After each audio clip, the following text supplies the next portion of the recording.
Hey everyone, we're back again. Back again. Finished putting up fences for my neighbor. So we'll be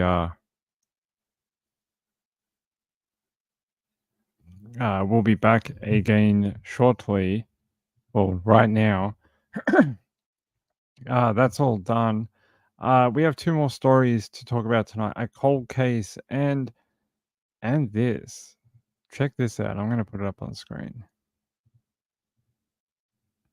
Slender Man stabbing. Morgan Geyser again requests to be released. The judge denied her release in April, saying she remained a risk to the public. They say one of the women accused in the Slender Man stabbing case 10 years ago is once again asking to be released from the Winnebago Mental Health Institute. They say Morgan filed a petition Friday in the county court. The judge denied her release in April, saying she remains a risk to the public. And they're saying she pled guilty to first degree in intentional homicide and was sent to a psychiatric hospital. They say Weah was pleaded guilty to attempted second degree intentional homicide and was released to home supervision. That always bugged me how one of them was sent to home supervision and one of them was kept, uh, you know, kept behind bars for so long. It was a bit weird to me. Sure, I can come fix your fence. Just didn't want him doing it on his own because he's an older guy. All right. So that's that. I don't know if she's gonna get it. Let's see. When she due back in court? She filed the petition on Friday. Oh, there's no answer yet. Well, we'll see. We'll see if they still think she's a risk to the public or not.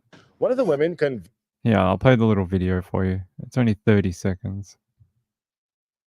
One of the women convicted in the Waukesha Slender Man stabbing case 10 years ago is once again asking to be released from a mental institution. 22-year-old Morgan Geyser filed a petition in Waukesha County Court. A judge denied her release in April, saying she still remains a risk to the public. Geyser and Anissa Wire were 12 when they stabbed a classmate after a sleepover. They said they did it to please the fictional character Slender Man. The victim survived. Wire was released to home supervision 3 years ago.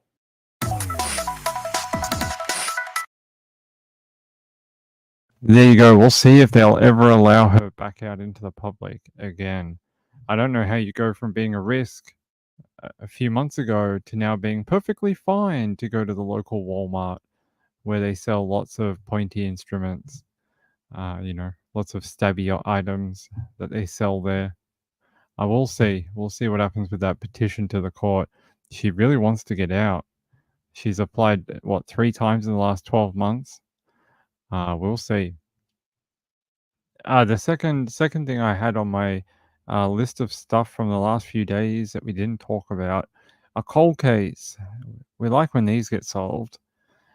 Two men convicted 1980 cold case murder of a 21-year-old woman. Her name was Karen Humphrey. She was kidnapped from Port Huron? 44 years ago. 44 years ago. So long ago. Here, let me refresh this so it's not highlighted for you. There you go. They say Karen was murdered after being kidnapped from a neighborhood in November 1980, and decades passed with no justice in sight until now. In December, the results of DNA testing led to the arrest of a 71-year-old Douglas Lamming and 64-year-old Anthony Harris. They say this is a great example of the fact that we preserved this evidence through the years, used it sparingly, and tested it several times. Investigators were able to collect DNA evidence from the 21-year-old's body after she was found by hunters a day after witnesses reported seeing her being forced into a vehicle. They say Harris, who was 20 years old at the time of Humphrey's murder, was arrested at work in February. He pleaded guilty to second-degree murder this week, then testified against his accomplice, Douglas. He rolled on his accomplice. They're saying this was a huge step in our case and the first point to getting closure for the family. They say investigators said Harris confessed to forcing Humphrey into Lamming's truck one night in November 1980. Harris reportedly said they took her to the St. Clair County State Gaming area where he and the other man R-worded her. Harris told investigators that he walked away for a moment and heard 2 gunshots ring out, but claims because it was so dark, he didn't actually see him pull the trigger. Humphrey was found dead with 2 gunshot wounds to her head the next day. They say after 3 days of trial, the jury was sent to deliberate. After only 1 hour, they returned with a guilty verdict. They said, "It's my hope that after 44 years, the family of Karen can breathe a little easier, knowing her killers have been brought to justice." There's a little video. Where is it? Let me see if I can find it. And it shows them actually going into their work and grabbing them. Here, I'll show it. I think it's this one here.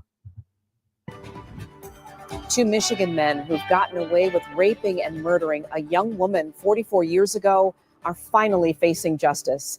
They may have thought the law would never catch up to them, but it did.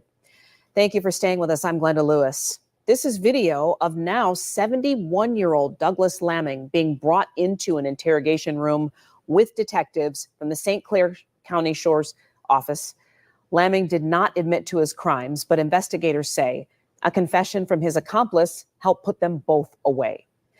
7 News Detroit reporter Megan Daniels went to Port Huron, where it all began, to hear from the sheriff whose deputies refused to let the murder of Karen Humphrey go unsolved. Karen Humphrey was kidnapped from this Port Huron neighborhood 44 years ago, and years have passed with no justice in sight. But now all that has changed as 2 men have been convicted in her murder. The case was continuously passed on from detective to detective. And it was DNA testing that led to the arrest of 71-year-old Douglas Lamming and 64-year-old Anthony Harris. More than 40 years after investigators in St. Clair County say the 2 kidnapped and murdered 21-year-old Karen Humphrey. This is a great example of the fact that we preserved this evidence through the years, used it sparingly, as I mentioned earlier, testing it several times. Harris was arrested at work and later pled guilty to murder. Investigators say he then ratted out his accomplice in the 11th hour, just 1 day before they were both set to stand trial. This was a huge step in our case and the first point of getting some closure for the family. Harris confessing to police he forced Karen into Lamming's truck, telling investigators they then took her to the state gaming area where they both raped her. Harris says shortly after he heard 2 gunshots, but due to the darkness of nighttime, he didn't see what happened. Karen Humphrey was later found dead by 2 hunters with 2 gunshot wounds to her head. After just 3 days of trial, the jury was sent to deliberation, and after only 1 hour, returned with a guilty plea. While it won't bring Karen Humphrey back, Sheriff Matt King with the St. Clair Sheriff's Department says getting justice for a victim and their family is why these men in blue do what they do. It is my hope that after 44 years, the family of Karen Humphreys can breathe a little easier knowing her killers have been brought to justice. In Port Huron, Megan Daniels, 7 News Detroit. You know, while it probably does give them some comfort to know that these 2 degenerate losers are off the street, what it doesn't do is erase the 44 years that they were able to continue to live their life, a life that Karen was unable to live in 44 years. That's half a century. These men basically live their life. They don't have all that much longer. I mean, even if they went to jail for 30 years, they are not going to serve that sentence. They will die in prison. But so what? They got to live their life. They got to probably have children, have relationships, have wives or whatever. Probably molest other women. You know, they seem to have a penchant for it. So in some ways it's good. It's nice to have answers. It's nice to have justice. But you cannot erase those over 4 decades of nothing. I mean, 4 decades, and it went from detective to detective to detective, you heard him say.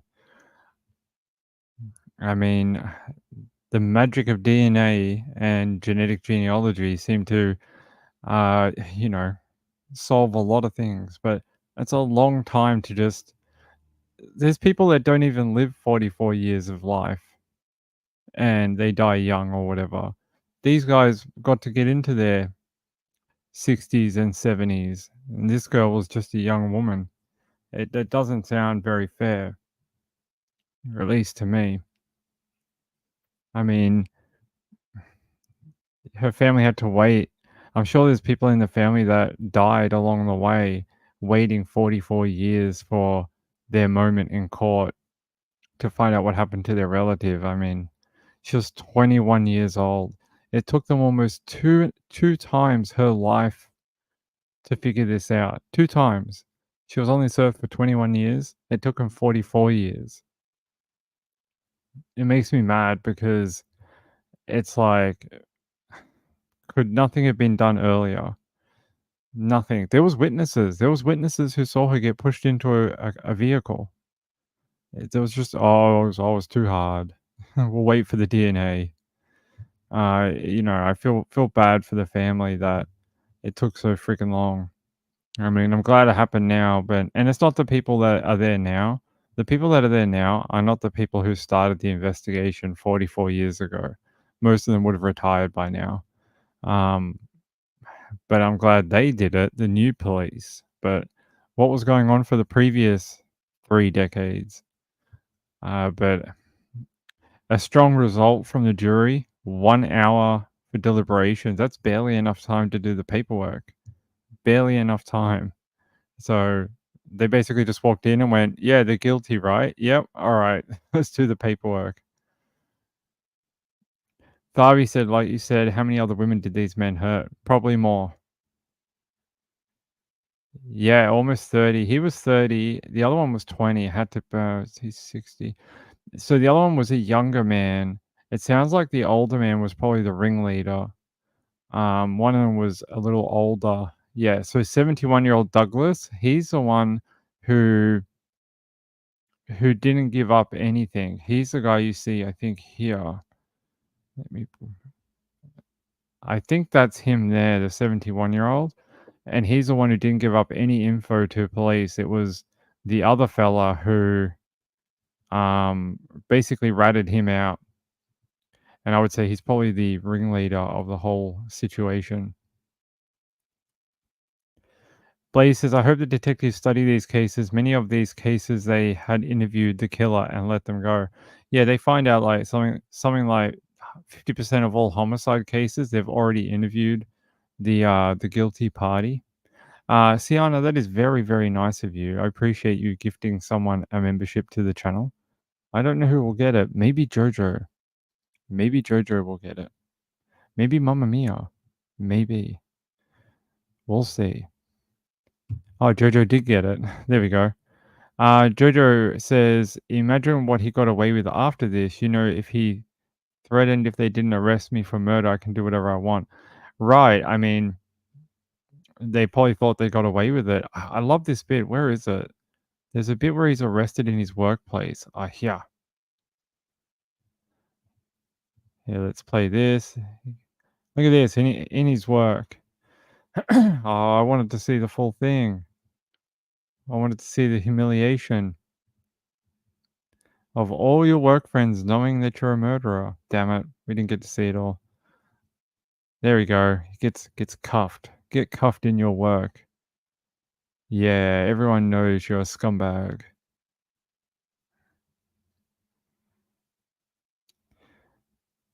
Look at him walking around like he's some sort of frail old man. He had enough energy and stamina to murder a woman and R-word her.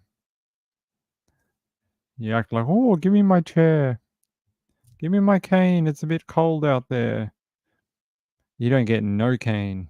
The guy seems just like a jerk. And the fact he gave up no information even after being arrested, it wasn't until his accomplice gave him up. That's the only reason he was arrested, basically. Let's have a look. Anthony Harris and Mr. Loser. Here's the other one. Here, I'll show you. Here, open this in the tab. Yes, let's do that. And then open this in the tab. All right. All right, here's loser number 1 and loser number 2. Look at these ugly Muppets. And what does it say here? They said the trial began on October 8.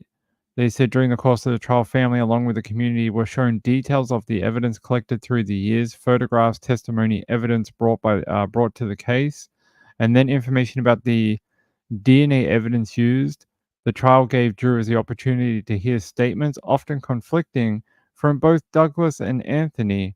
They say senior prosecuting attorney Amy Goodrich presented a compelling case against Lamming. After 3 days of trial, the jury was sent to deliberation and after an hour returned with a guilty decision. And what else do they say? They say the sheriff's office conducted an interview with Anthony Harris, 64, never moved from the area, still lives in Port Huron, and the second suspect in connection with the case. And the result of the interview was that Harris consented to a DNA sample collection. The sample collected was confirmed to be a match for the second suspect in the case, and Harris was arrested on February 6th and charged. Interesting. I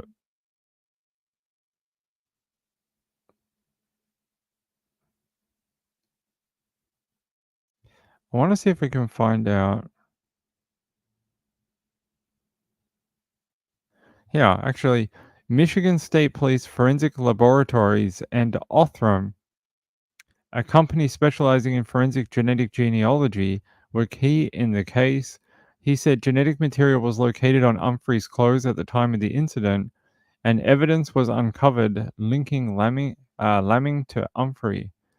All right, let's see if we can. I want to find more about how they were arrested. I want to find them. I want to find that full video. Can we find that? I want to see him get arrested in his workplace.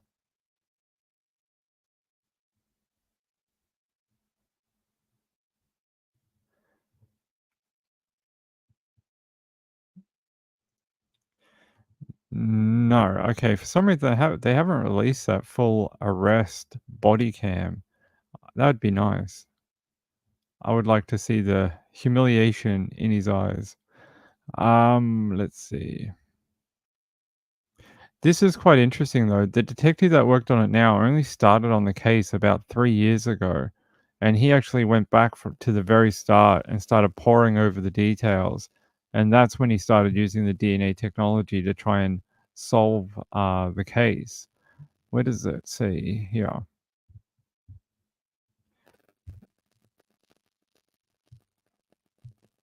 It says here that Detective Ed Silver had picked up the case in 2022, began looking at the case and looking at new technology, new ways to introduce DNA evidence, as well as poring over all the information that had been collected through the nearly 41 years in doing interviews, witnesses, and reaching back out to people. So in 3 years, he was able to figure it out and get Othram involved in Michigan State Laboratories. Yeah, let me show you the other loser one more time, and then we'll get them off the screen.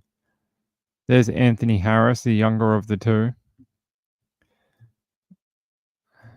And they say here, King said Silver then worked tirelessly interviewing new people, gathering evidence, making sure that witnesses were still available, collecting 911 tapes, and working hand in hand with the St. Clair County Prosecutor's Office and Assistant Prosecuting Attorney Amy Goodrich. They say on October 7th, Harris pled guilty to second-degree murder and agreed to testify against Lamming. They said this was a huge step in our case and first point of getting some closure for the family. And then they said Lamming's trial began the next day on October 8th, and then he was found guilty via jury verdict.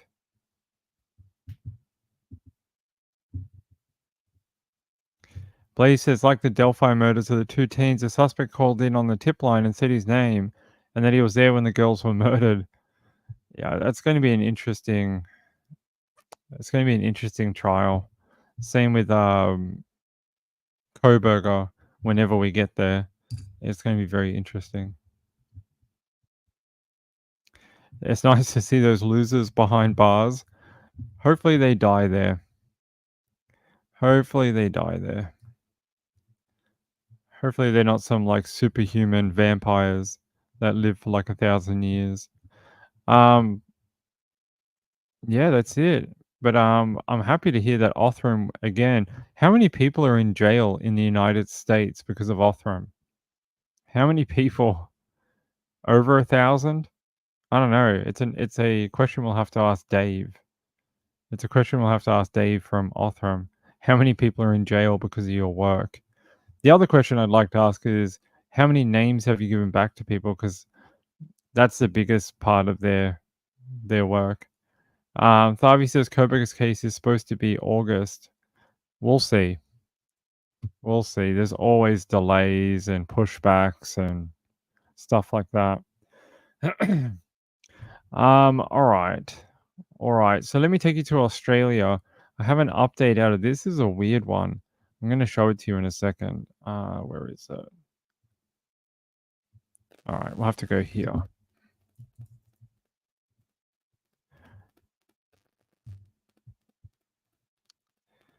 Not that one. Here. They say a woman has been charged with murder after a man is found dead in Brown Plains house, is identified as Sky Sampson. As neighbors recall horrifying details, the 32-year-old woman is accused of killing an elderly man known to her. They say a 32-year-old woman has been charged with a domestic violence murder after an elderly man was found dead inside a suburban home. Emergency services were called to a home on Bassey Court in Brown Plains in South Brisbane about midday on Monday after a 72-year-old man was found unconscious and not breathing. He was declared dead at the scene before police arrested local woman Sky Sampson and charged her with murder/DV offense. Police believe the pair were known to each other, however, the nature of their relationship remains unknown. She is set to face Beenleigh Magistrates Court on Tuesday while investigations continue into her death. Neighbors reported hearing screams and yelling on multiple occasions before the alleged incident, but did not know very much about the pair. One said they never interacted with the man or Sampson. They said, I've seen him get around on his push bike, go to the shops, and come back and mow his lawn, according to a neighbor. Here's the woman. There's her picture. Sky Sampson apparently murdered an elderly man that she knew or was living with. Another neighbor said they didn't think it was that serious until detectives came knocking on their door. Investigators were pictured combing through the taped-off home and surrounding gardens on Tuesday. You know, that just shows you between this one and the Suzanne Simpson case in Texas, both times not very many details or sounds were heard. Like they sort of heard a disturbance, and then 2 people are dead. Like it wasn't like there was this giant movie scene type thing. It was just a bit of a kerfuffle, and then people died. Andrew says, "What do you think the deal was with the roommates in the Koberger case? You mean the ones who survived? I don't know. I would like to know though. I'm not sure. I find that very strange. I find that very counterintuitive, but at the same time, I do understand the sensation of being frozen in place and being so petrified that you wouldn't know, when it was safe to go again, like to call for help or it's hard. I see both sides of it. I see why it's very weird, and then I see why it might be very normal too. Like, can you imagine if you had a suspicion and you're in a home, it's very dark, it's at night, and you think that 2 of your roommates have been murdered by an intruder. You don't know that guy. He just broke into your home and killed your roommates, right? What would you do? Like, could you even move after? Could you call the police?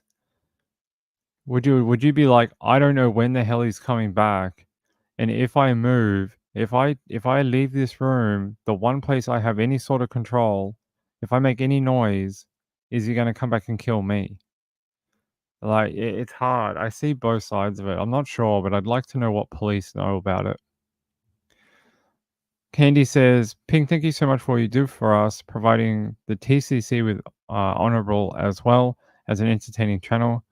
Much respect. Thank you. I appreciate it. Thank you for your kind comment and your super chat. I do appreciate it.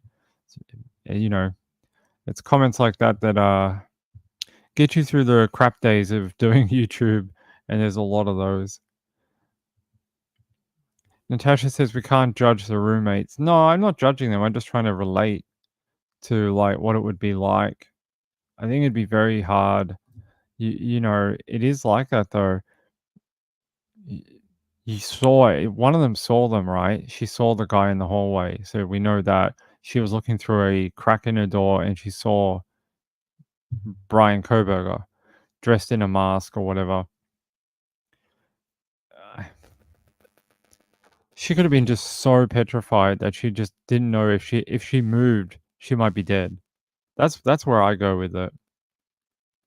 That's where I go with it. That she might have been just so petrified because she knows that at a minimum she's heard her roommates be maimed, hurt, killed. She's not sure, but something happened. I think it's very scary situation to be in.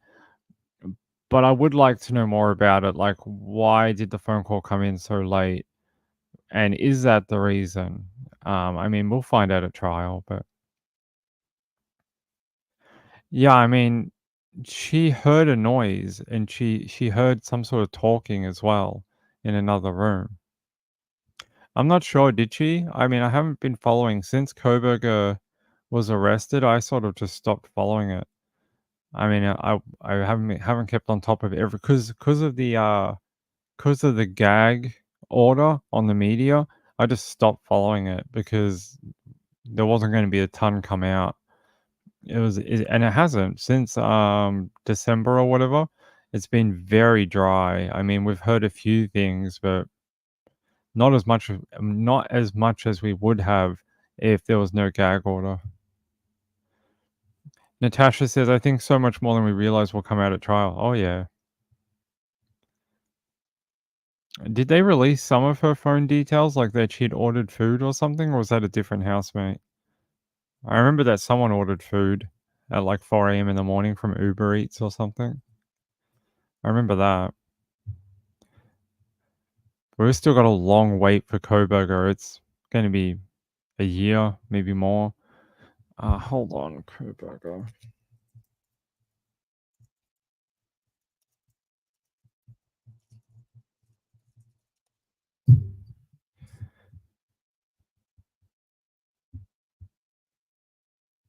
I'm just trying to read here. All right, let's go to Inside Edition.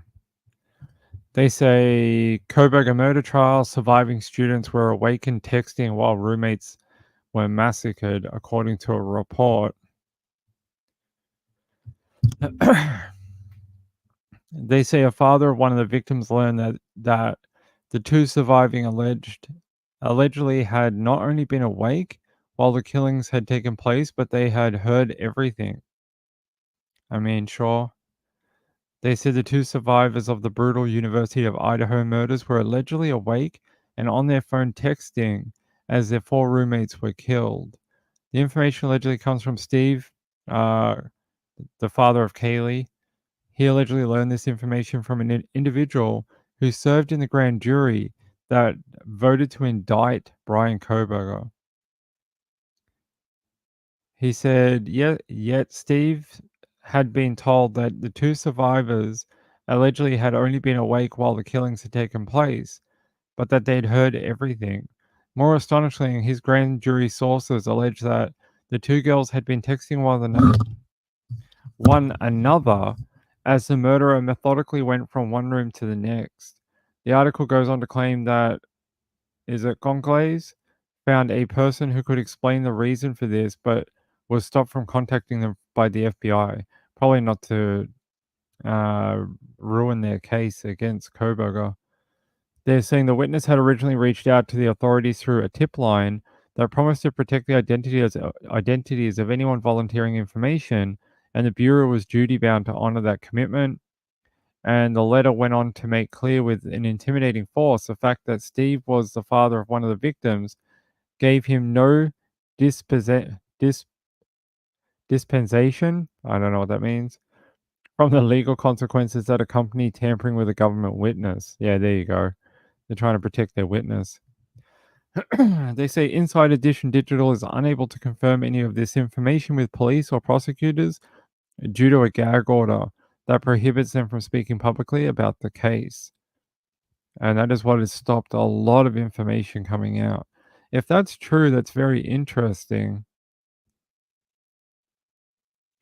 I don't know. I'd almost be like, I hope if I go to sleep and then wake up again, I'm alive and that no one has killed me in my room. And then I would call police maybe. I don't know. It's hard to know because you're not in that situation. I'm not in a situation where there's a guy that's broken into my house with a giant knife and he's killed 4 of my roommates or whatever. Like it's really hard to put yourself in those shoes.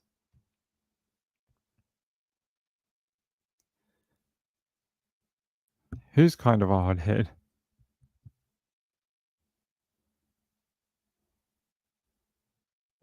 I don't think we'll know until trial, whatever the phone says.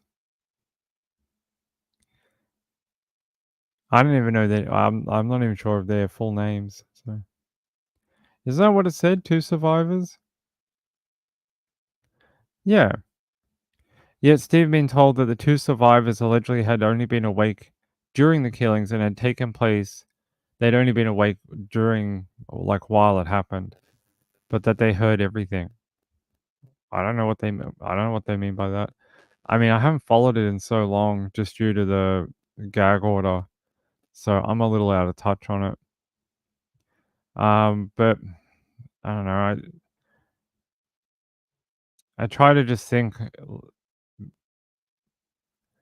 I don't know. Maybe you would hope that neighbors would call the police or something, and that someone would come and discover the crime scene before you could ever move again, before you would feel like it's safe to do anything. I don't know. I have no idea. It's such a hard thing to try and mentally put yourself in that mindset of being like, I'm stuck in a room. Guys come in. I've seen him, and he's possibly wiped out all of my friends. I don't know what that would feel like. I just think you'd probably be just absolutely scared shitless, really. Because I'll go back to what I said before. I think you would probably have that mindset of, if I move or do anything, like, you don't know if he's outside. He walked down the hallway and walked out the sliding door or whatever. But who's to say he's not just standing right outside that door? Like, all those thoughts would go through your head while you're sitting there. And you'd be like, what if he's just there? What if I do start making a phone call and talking on my phone? Then he knows someone else is alive here. What if he comes back to murder me? So I could get why he might just be like, I ain't doing anything until like 9 million hours later, until I know he's not here anymore. Yeah, that's what I think I would do the same. I would wait until I could see that he's not there anymore. And if it's in the middle of like 4 a.m. in the morning, it's still very dark. You've still got a few hours until daylight. The call came in at midday, right? Am I wrong about that? The call came in just around midday for 911. They messaged a friend first, though, if I remember correctly. They messaged someone from the university, a friend, and then the scene was discovered and 911 came. Yeah. Whatever happened in that place after the killings, we'll know when we go to trial. When we go to trial and it finally becomes evidence submitted into court, we'll find out. But it could be something like that. Yeah, it's just spooky, right? What do they say here? Let's watch Inside Edition. Of the savage murders of those 4 University of Idaho students appeared in court today and listened intently to charges that could end with him facing death by firing squad. Do you understand the charge of murder in the first degree? Yes. Do you understand the maximum penalty? Yes. But when he was asked to plead, Is Mr. Koberger prepared to plead to these charges? Your Honor, we will be standing beside you. he declined to enter a plea. The court entered a not guilty plea for him and set a trial date of October 2nd. Idaho is one of 5 states with death by firing squad. And experts say the computer system inside Koberger's white Elantra could provide a treasure trove of new evidence. It's called Vehicle Digital Forensics, and it could provide the exact location of Koberger's car the night of the slayings. Lisa Guerrero picks up that part of the story. To show how it works, I drove a rented car to Invista Forensics in Raleigh, North Carolina. In a matter of minutes, Jake Green's team carefully extracted my car's computer infotainment system. This is the motherboard of our infotainment system, which holds the keys to the castle. So, were they able to tell everywhere I went? Lisa, my guys got you. The first place you stopped at down there is a gas station. It's a Circle K. Did you get gas? I did. And you went to a Starbucks. Did you get me a coffee? I got me a coffee. He could also pull info on who I was talking to. Call Charlie. Calling Charlie McElravy. At 11:52, you called Charlie McElravy at 517. Don't say anymore. Yes. Okay. Yes, he's part of our team. And could even tell what music I was listening to. This is what it sounds like. You listened to a Prince song. Wait, you were able to even determine what I was listening to in the car. That's exactly right. The car is, I guess, what we would like to call a gold mine in terms of forensics. Something this accused killer of 4 college students may soon discover. I find it interesting that people need to explain to them what these new cars can do. It's the same. It's the same as this. I mean, it's a little less advanced, but it's the same as a mobile phone, right? Same as a cell phone. It's got the same capabilities. When you hook your phone up to it, it tells you where to go. You can make phone calls.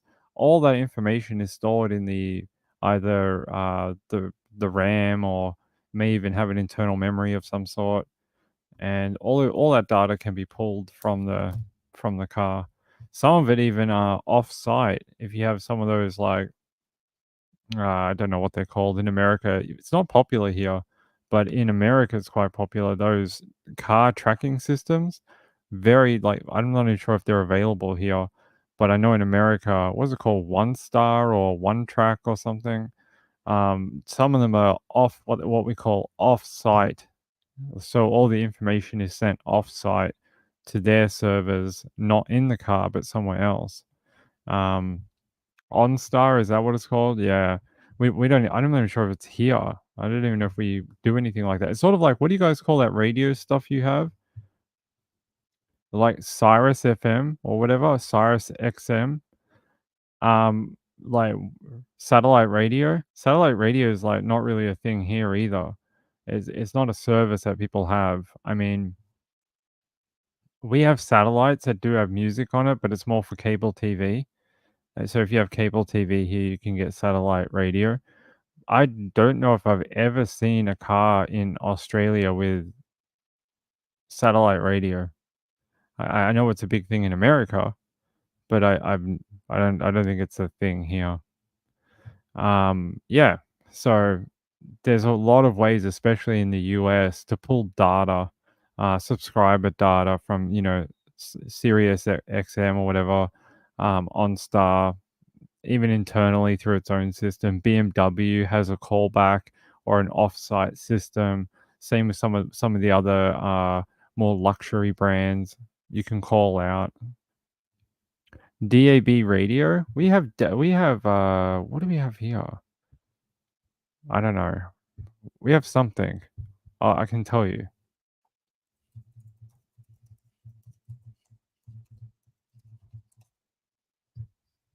So yeah, we have DAB radio or DAB plus.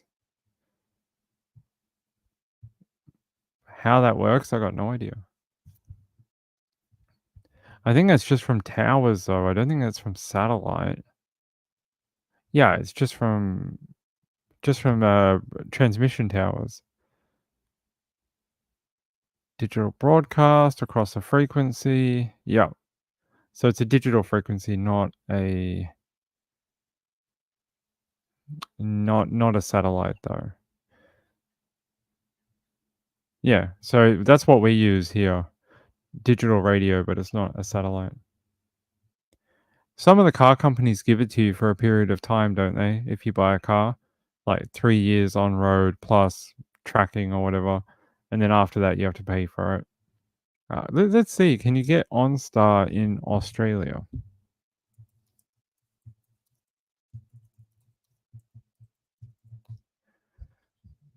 I don't believe so. Huh. Interesting. So, yes, it's available, but no, it's not available in the way you think it is. So they don't use satellites, which I don't know if they still do in America either, but I know they used to. So in Australia, they use the cell phone network. That's what it says here. It says here, Holden has confirmed it will begin fitting Australian models with OnStar technology from 2019. But it says down here,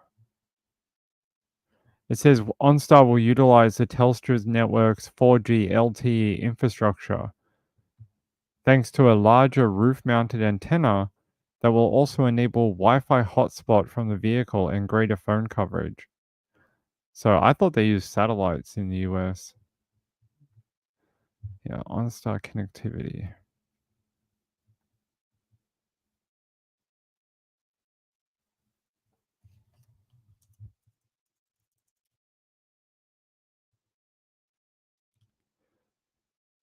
Okay, so it says here, OnStar works with global positioning satellites, GPS. Interesting that they don't know if they do that everywhere or what do they do? Let's go to 2000. Let's go to, they have a thing on their website here. Let's have a look. What service do they use in America? Wow, you can have Alexa built in. Interesting. Oh, okay.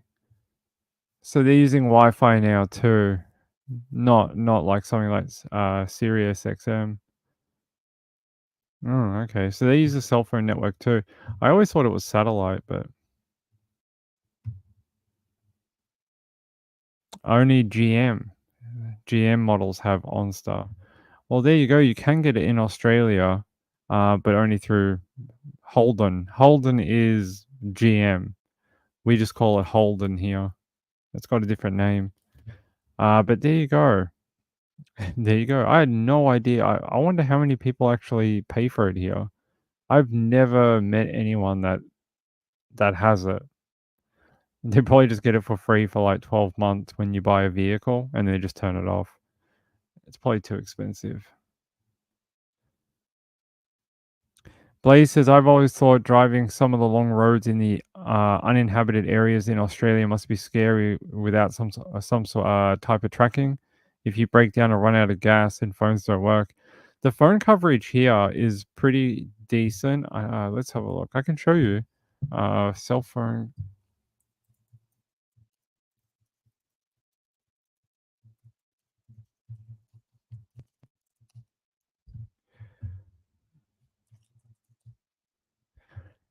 Let's see if I can show you sort of like the density maps for here.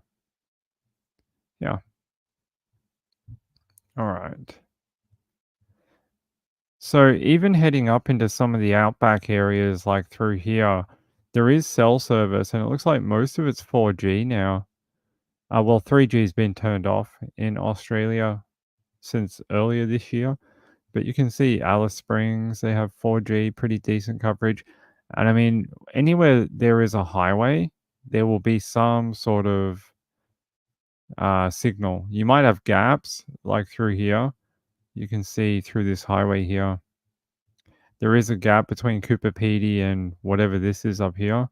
And there's little gaps between towns, but you're never too far away from some sort of cell phone signal. You can also use other technology like Starlink if you're traveling in the outback. I know a lot of grey nomads have Starlink setups now, but you can see the Australian eastern seaboard is very well covered. It's just sort of when you get to the interior, although there's still pretty decent coverage. Guessing there must be 2 roads through here where you can see all the coverage along the road. So it's not too bad. Not like it was about 10 to 15 years ago. This map was, unless you lived in a major city, it was white all through here. There was no coverage. But they've worked very hard now to try and get some coverage in the outback. Look, interior New South Wales does have some coverage, but the sparse one is up through here. But the south to north road through South Australia up into Northern Territory, there's some coverage. You go from South Australia up through here, up through Alice Springs, up into the NT. I mean, there's some coverage, especially if you're on a road. Not this one though. You only get one. You only get one piece up here. That's it. That's all you get. Why there? No idea. There's just one tower. But there you go.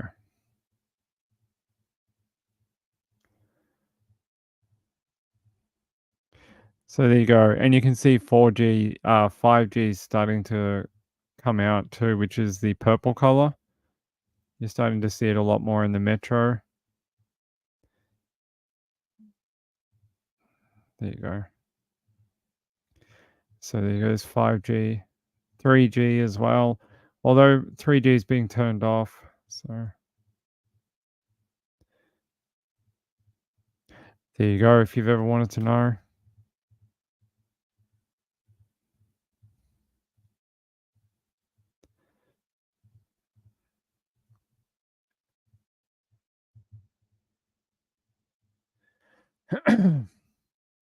Blaze says, yep, always thought it was scary. You've heard of Alice Springs at Outback Steakhouse. Is that where you get the bloomin' onions from? They grow wild here, you know, in Alice Springs. If you go out there on a very cool November evening, just once a year, you'll see them. They come out of the burrows just once a year under the blue moon. The bloomin' onions, they come out of the ground and run around, and that's when they harvest them. They harvest them all in one night. They have like massive groups of people. They scoop them all up, and then they ship them to America. Then they process them, turn them into a tasty entree. Sienna said we went there for dinner last night. I can tell you as an Australian that anything you eat there is not Australian food.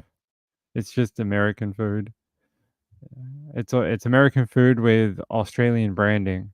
That's all it is. Australians don't really have a cuisine. Australians borrow a lot of their cuisine from other countries.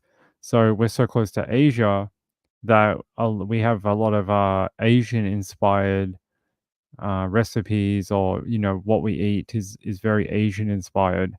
We have a subsect of our cuisine which comes from England, because our first colonizers or whatever, they were from England, so a lot of the recipes came from England. So you get that too. Then you have a lot of immigrants from India and things like that. And so we get a big push into the Indian kind of cooking and stuff like that. But so far as like Australian type food, what, like a pie maybe? Like a meat pie, but even that's English. So no, I mean, not really. There's a big push to eat more lamb, more local lamb. Every Australia Day, there's a ad on TV about eating lamb. It's sort of like a thing they've been doing every year. Has a guy that tells you to eat more lamb. Yeah, meat and 2 or 3 veg. That's right. There really isn't an Australian cuisine. We just borrow a lot. Like, if you walked into an Australian supermarket, I don't know what you'd find that you could be like, "Oh my god, that's very Australian." Maybe a lamington. Yeah, similar, although I would say that because America's been around for so long and had so much history, as where Australia is a very new country, you've had a lot more time to develop things that are uniquely American, even if they do have inspiration from other countries. A Tim Tam, you ask the English people if a Tim Tam if a Tim Tam is Australian or not, because they will tell you that a Tim Tam is a penguin. Sean says Vegemite. It's sort of British. It's sort of New Zealand too. If you want to believe about Marmite being before Vegemite. So I don't know. We have some things that you would say are uniquely Australian, like chicken salt. You guys would have no idea what chicken salt is. But if you're an Australian, you know what chicken salt is. What is a Tim Tam? It's like a chocolate coated biscuit or like a cookie. I'll show you. But English people will tell you that a penguin is the original. So this is a Tim Tam. They come in a variety of flavors, and they come in caramel and raspberry and all these different crazy types of flavors. They often change the flavors several times a year. Here's the originals. So you can see like white.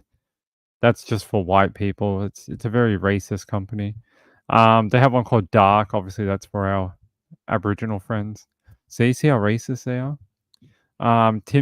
They have this one, Murray River Salted Caramel. That's a caramel one. Double coated. Yeah, that's for all our other friends. Here, this is the original, and chewy caramel. This one and that one, I think, were the 3 that they used to do. Now they have the Murray River Salted Caramel, which is pretty good. You want one? Yeah, they're pretty good. Here, I'll show you. And then in England, they say a penguin.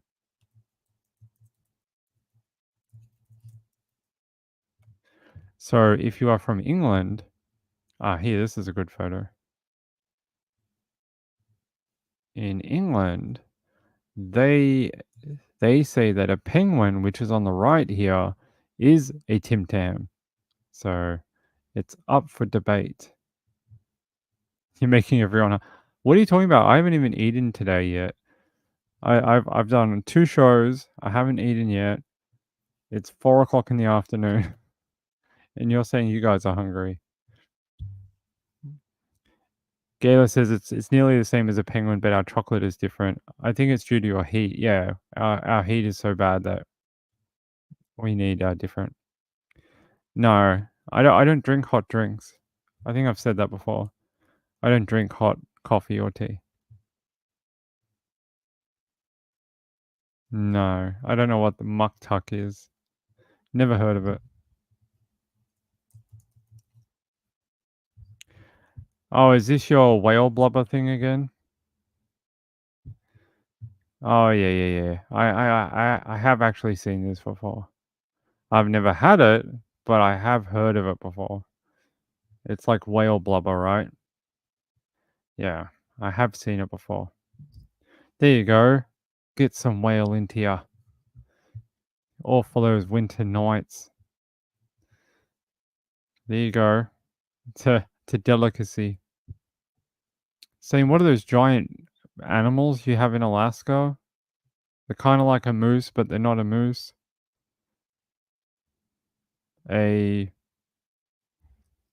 What is it? It's a. You guys can kill them for food. Like certain times of the year in Alaska, you can kill them. An elk? Is that what it's called?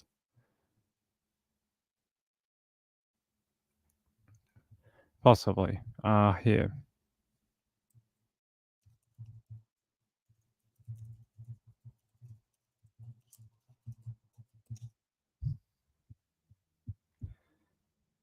What is he called? He's got like the big antlers. Nah, caribou. Caribou. That's it. Not a caribou, yeah. Caribou. Beluga? Get some good caviar. Blaze says, I love lamb curry over rice or smoked lamb.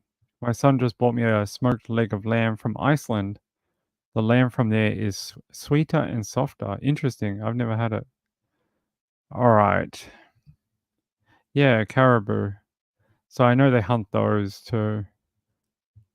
And they sometimes get salmon as well when the salmon go up the river.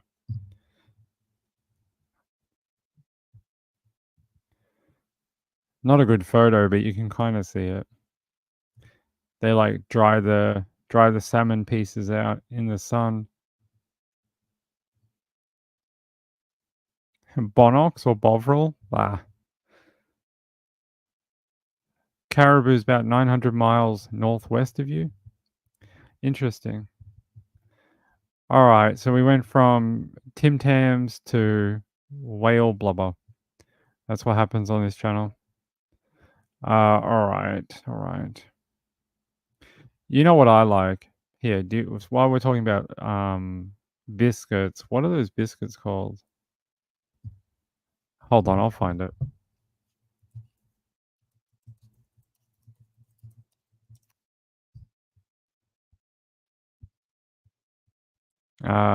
What the hell are these things called?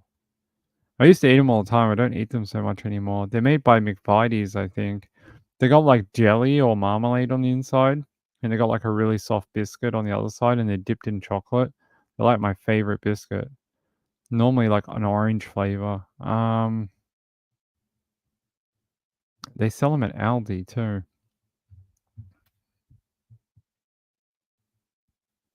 Yeah, I'm trying to figure out.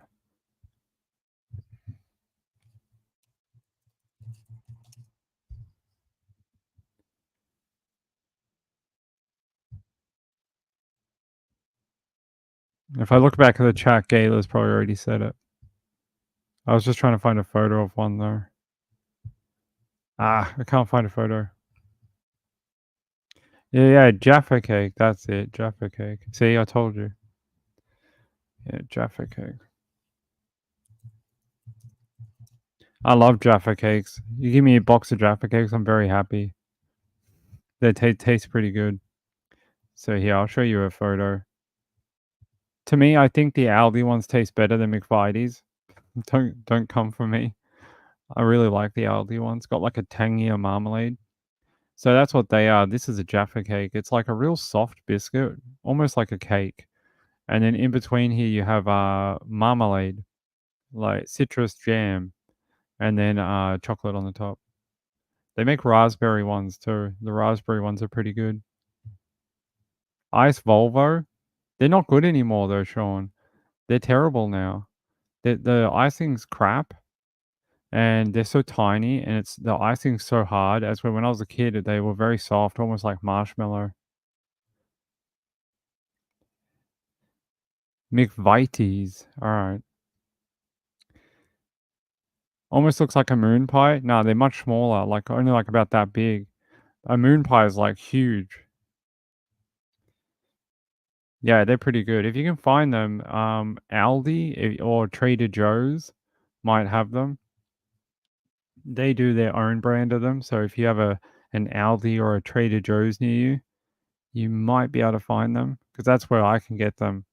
They don't sell them at the supermarket yet. Oh my god, they do a strawberry one? Okay.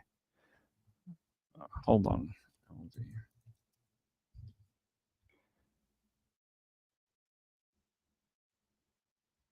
Yeah, so these are the Aldi ones, the ones that we get here. They look like this. And you get 2 packs in it. You might be able to find them in the US. No, that's not how the ad goes down here. The ad on Australian TV for that company is McVitie's with like that kind of an eye, not Vitties. Not Vitties. We have an ad here for that company and it's pronounced that way. It's just you guys in England pronounce it a different way. Is black licorice popular in Australia? No. I mean, yeah, sure it is a bit, but we have a whole company that just does licorice. What are they called? Darrell Lee. So we have a company called Darrell Lee. They were pretty well known for their types of licorice. But soft licorice is more popular here than hard licorice, like Dutch, or what you call like Dutch licorice, or those little licorice coins. They're not that popular here. But Darrell Lee makes pretty good licorice.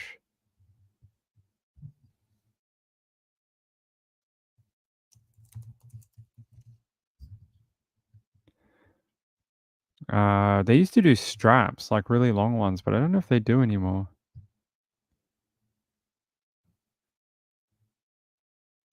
Here, I'll show you. So if you ever see this brand, it's an Australian brand. They make pretty good licorice, nice soft licorice. Yeah, the salted coins that you get from Holland, I'm not a huge fan of those. Although we have a family member who really likes them. He ate so many of them, he got a stomach ulcer. So yeah, we have chocolate coated licorice, yeah. Yeah, I'm not a huge fan of the Holland stuff. Oh, really? I like licorice. I think it's something you have to grow up eating. We did, so because like there's the English influence in our country, the licorice. So, yeah. So we have these too. If I can show you, open image in a new tab. Like we call these bullets, and they're the chocolate coated licorice bits. So. You had that one last week? Actually, Kathy, Reese's have taken off here in popularity in the last 2 to 3 years. If you go to supermarkets here now, I can buy Reese's down the road. Like we have heaps of them. I can even get Reese's ice cream at the supermarket now. So you can get like Reese's pretzels and Reese's cups and Reese's bits and stuff like that. And Reese's ice cream. We have Reese's ice cream here. It's pretty good. I like it.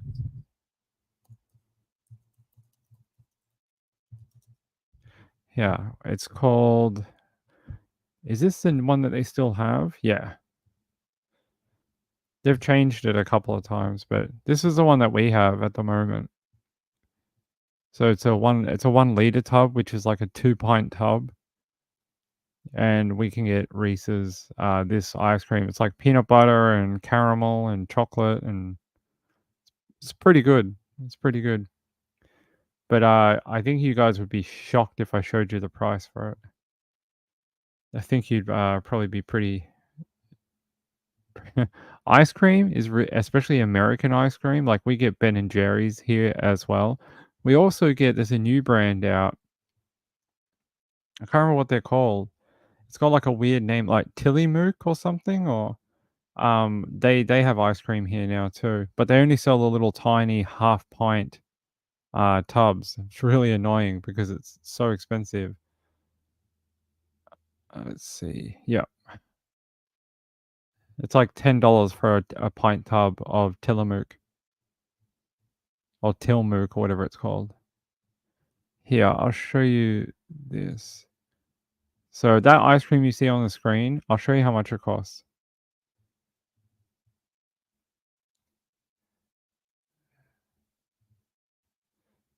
It's $10. It's $10. It's not a joke. Like, that's just like ice cream, especially American ice cream, is stupid expensive here. And it's not. This is one of the cheaper ones. Like, there's half pint tubs that are like $14, $15 at our supermarket. Here, I'll show you. Ben and Jerry's.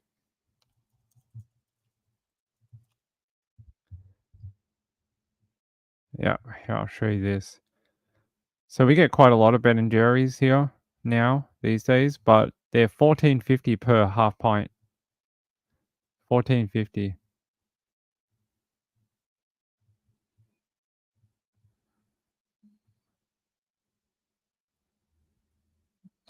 Where's that photo?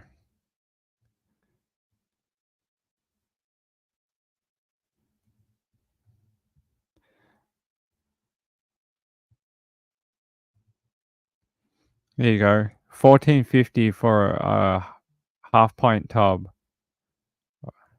It's really expensive. Yeah, imagine paying $15 for like a little tiny tub. It's one of those little tiny ones. It's only like that big. This one's a 1 liter. I think it's what do you call like a pint tub. There you go.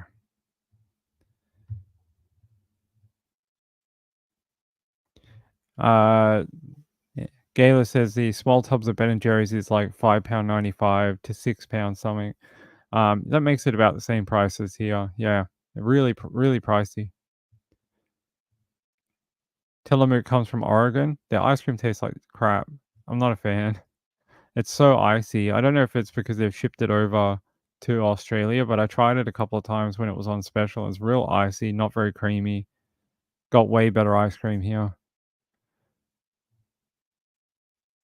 Sometimes you just have to have ice cream. I just buy it when it's on special. But that's why our shopping is so expensive here at the moment, guys. It costs a freaking fortune. I swear, Mrs. Ping went shopping yesterday. Just picked up like 8 things. It was like $145. I'm spending like $300 a week or something. Like, it's crazy. I hate it. I feel like I'm just flushing money away. And it's not like we buy like extravagant stuff. We cook every night at home and just eat normal things like juice and cereal, and it's just so freaking expensive right now. Yeah. It's really pricey down here at the moment. Like, my electricity went up. It's now, I pay $250 a month for just electricity. I pay $250 a month. Tillamook, they make cheese. I didn't know they made cheese. The half pint is $4.99 and full pint $6.49 for Tillamook. I think it's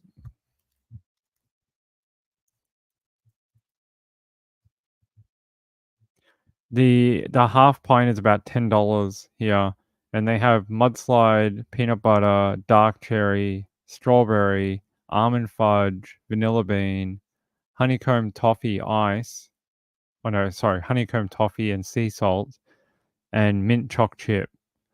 So they're the ones that we have here of Tillamook, but it's only the little tiny tub. All right. No more food. Well, how do we get onto food? I blame you guys. I blame all of you. It's a true crime channel. All right. One more story, and then we got to get out of here.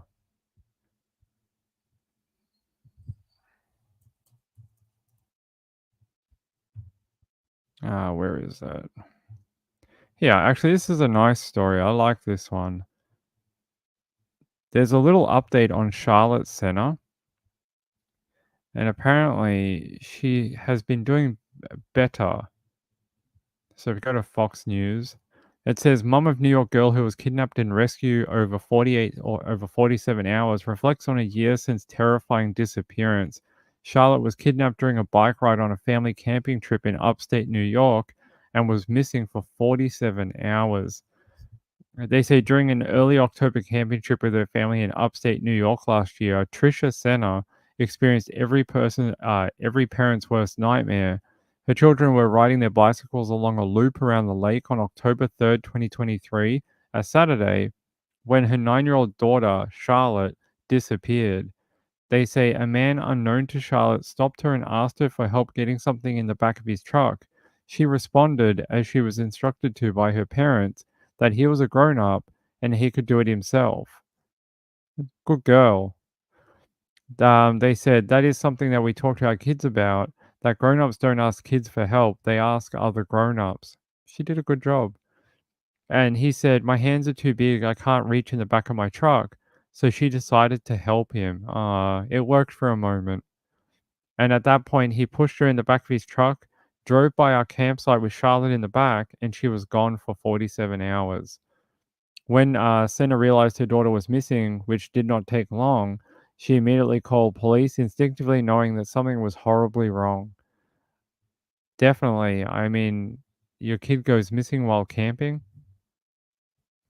They say here the following morning around 4:20 a.m. in the morning, state police were watching Senna's home when they witnessed a suspicious man drive up to the house and drop something in the family's mailbox. It was a ransom note. They say police immediately collected the note, which they ran for fingerprints, and took note of the vehicle's details. A fingerprint on the note matched one in their system from a 1999 DWI arrest in Saratoga County. Authorities were soon able to identify and arrest the suspect.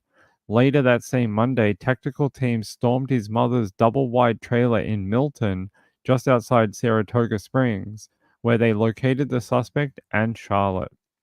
Immediately, the little girl was found in a cabinet covered, and she was rescued, according to the governor. And the year since Charlotte's kidnapping has been the hardest year of the mum's life, but her family is working hard to move forward and be positive. She says, I could sit here and say it's been a terrible year. It's been the hardest year of my life, which it has. But as a family, we've made a lot of progress forward. Charlotte has made a lot of progress forward as well. They say Senna and her sister, is it Jean, Charlotte's aunt, have turned a terrifying moment that rattled their entire family into a source of hope and change for the family, other families going through similar situations involving missing and abused children. They now co-host a podcast called Sisterhood of the Survivors, on which they share their personal stories as they heal from this traumatic event in its aftermath, as well as other stories from other people. That's really good that at least they turned it into something positive for the family, and that the little girl is doing, not too bad. It's a hard thing to recover from, being kidnapped and kept in some strange man's cabinet for almost 50 hours. Reminds me of Mr. Cruel a little bit. Kathy says, my grandson is in Bendigo and grocery prices are so high. Yeah, it's crazy, I promise. And and electricity, electricity is bonkers in the city because we're all electric. We have no gas, so everything's electric. Hot water, the oven, dryer, washer, everything's electric. So it costs a lot. Blaze says, I watched a documentary on YouTube today about processed foods. They said shredded cheese has sawdust. I think it has cellulose fiber, which is not quite the same, but yeah, I know what you mean. Rachel says, I read something similar years ago and have been grating cheese myself. They put something in it to stop it clumping. That's that cellulose fiber. If you ever shake a bag of cheese and you see that stuff on the outside on the plastic, that is your cellulose fiber. All right, so that was I like to end on that the family seems to be doing good. They were able to get their daughter back okay because the guy who took her was an absolute idiot and a nutcase. And she seems to be doing okay. Her parents are making a bit of money from the podcast and helping other families. Good work. I like that. Hey, you never know what sometimes a bad experience might turn into something good for them, right? You try and make something good out of something terrible. I like that. All right. All right, let's wind up for the night. It's getting late here, so let me try and load this up to get out of here.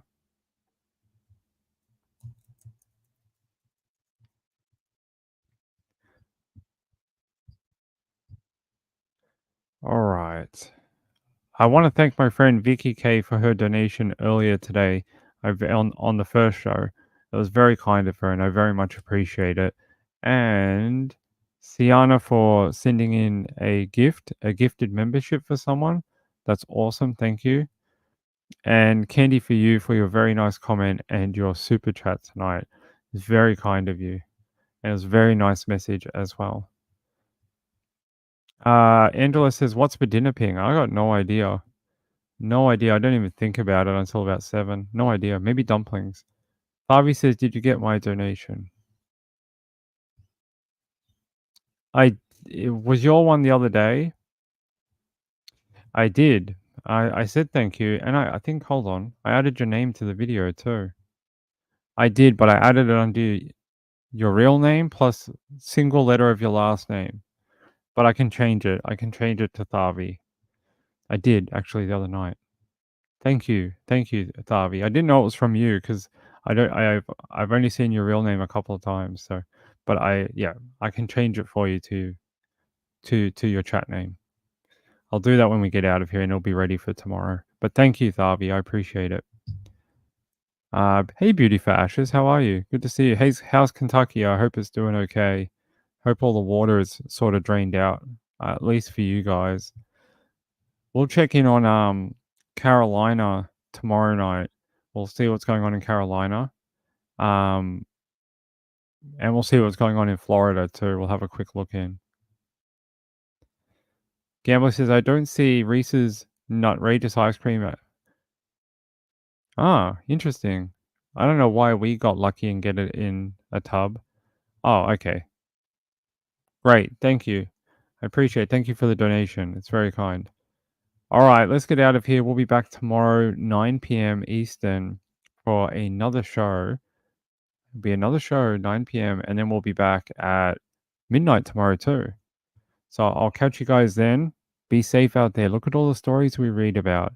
I don't want to read a story about you. I want you guys to come back to the chat. I'll see you tomorrow, everyone. Bye. Good night.